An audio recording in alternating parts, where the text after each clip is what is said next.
Hello everyone, and welcome back. If you have been quietly following the journey of Jack and Ly Tu Tien, then today's story may touch your heart in a very special way. Because sometimes the most unforgettable gift is not something small enough to hold in your hands, but something someone has been building in silence for years. And on that calm morning in 2036, when Jack drove Ly Tu Tien down a quiet sunlit road, she still did not know that the place waiting behind those gates was more than just a beautiful villa. It was a promise, shaped slowly over 10 long years of love, memory, and quiet devotion. It was the year 2036. Early in the morning, a pearl-silver Rolls-Royce Cullinan moved slowly along a private road leading into a quiet suburban estate. Tall green trees lined both sides of the road. The grass had been trimmed perfectly, and in the distance, flower beds were glowing softly under the first light of the day. Jack was now in his 40s. He was still tall and broad-shouldered, but his face had changed with time. He looked calmer now, more refined, more solid. The cold sharpness he once carried had softened into something steadier and more mature. His quiet wealth and confidence could be seen in the way he sat behind the wheel, in his perfectly tailored light-colored suit, and in the simple but expensive watch resting on his wrist. Ly Tu Tien sat beside him. After 10 years, she was no longer the fragile young woman she used to be. She was still gentle, but her presence had changed. Her long hair was smooth and carefully kept. Her features looked more graceful, and her eyes were calmer than before. In her soft cream silk dress, she carried a kind of mature beauty that felt elegant, quiet, and unmistakably refined. The car finally stopped in front of an ivory white iron gate. Behind it, a large villa stood in the middle of a wide garden. Ly Tu Tien froze for a few seconds. The villa had a modern design with a light classical touch. Its walls were pale and elegant, the roof lines soft and graceful, and its tall glass windows reflected the clear morning sky. The balconies curved gently. The front porch was spacious. The stone steps were polished and bright. Everything looked luxurious, but nothing felt cold. It looked like a real home, not a building made only to impress people. Jack stepped out of the car and opened the door for her. He only said one short sentence: "We're here." The moment Ly Tu Tien stepped out of the car, she could smell freshly cut grass and the faint scent of lavender drifting in the wind. In front of her, the garden opened in beautiful layers.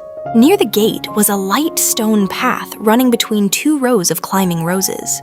On the left was a wide lawn, a small pond, and an outdoor tea table resting beneath the shade of a tree. On the right stood a clear glass greenhouse. Behind it stretched rows of white and purple flowers, all the way to the green hedge at the edge of the property. Everything had been carefully planned. Low garden lights, rosemary bushes, hydrangea rows, outdoor lounge chairs, a white swing beneath a flower-covered frame. Ly Tu Tien slowed her steps. She did not ask how much the house had cost. She did not ask when it had been built, because one look was enough to understand the truth. Jack had not created this place through a few months of sudden inspiration. This was the kind of property built with years of preparation, serious money, and a great deal of patience. Jack led her past the greenhouse. Inside were shelves of green plants, young flowers, and a few carefully shaped ornamental trees. He spoke simply. "You once said you wanted a home with a place to grow plants." That one sentence was enough to make Ly Tu Tien turn and look at him. The front door opened. Inside was a tall entrance hall with wide ceilings and natural light pouring through the space. The living room was done in soft cream, beige, and light wood tones. A large sofa sat across from a pale stone fireplace. Floor-to-ceiling windows looked directly into the garden, making the whole house feel full of sunlight and air. Beside the living room was a quiet reading corner with a long bookshelf, a soft armchair, and a standing lamp. Farther in was the dining area connected to a large open kitchen. The kitchen island was made of white stone. The cabinets were light wood. The windows opened toward the garden. Everything felt clean, spacious, and peaceful. There was nothing flashy, no heavy gold details, no loud display of wealth. Instead, it carried the kind of practical luxury that belonged to someone who had lived long enough to know exactly what mattered. Light, space, quality materials, durable furniture, and the feeling of peace when coming home. Ly Tu Tien walked slowly through each part of the house. Her fingers brushed lightly over the table, the arm of a chair, the edge of a window frame. And little by little, she realized something. This house was not only beautiful, it felt familiar. It looked like the kind of home she had once liked in small, passing ways.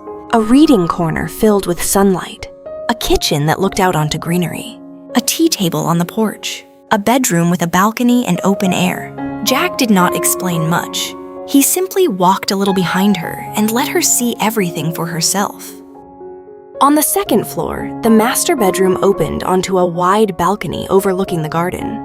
From there, they could see the small pond, the greenhouse, the outdoor tea table, and the Cullinan still parked near the front porch. Ly Tu Tien stood on the balcony for a long time. The breeze moved softly through her hair. 10 years had changed both of them. Jack was no longer a man who only buried himself in work and kept everything locked inside. He was still quiet, but now his love was clearer than before. He showed it through what he built, what he kept, and what he prepared for the future. And Ly Tu Tien was no longer a woman who simply accepted life in silence. The Ly Tu Tien of 2036 knew how to see, how to feel, and how to value what she truly deserved. She was still soft, but she was no longer fragile. Inside this new villa, they did not do anything dramatic. Jack made tea for her on the balcony. Then he brought her downstairs to the kitchen and opened a refrigerator that had already been stocked with fruit, tea, pastries, and the things she liked. At noon, they had their first meal together at the dining table facing the garden. In the afternoon, Jack walked with her through the greenhouse, showing her the first rows of plants. At sunset, they sat together on the swing outside and watched the last golden light fall across the surface of the small pond. This was not a glamorous life in the showy sense. It was beautiful in a more real way. A real property, a real living space, real time shared together, and a real man who had prepared a lasting home for the woman he loved. By the end of the day, the light inside the house had grown softer. Only then did Ly Tu Tien quietly turn to Jack and ask, "When did you start building this place?" Jack answered in the simplest way. "From the moment I was sure that one day you would need a place like this." She said nothing after that. She only turned and looked at the villa once more. And then she understood. What moved her was not only the large house, the luxury car, the beautiful garden, or the comfortable life that surrounded them in 2036. It was the fact that after 10 years, Jack had not forgotten the small things she once liked. He had not only become more successful, he had become the kind of man who knew how to turn love into a real place. And in the end, this villa was not only Jack's material achievement, it was the clearest answer to a love that had lasted through 10 long years and still wanted, above all else, to give her a peaceful life.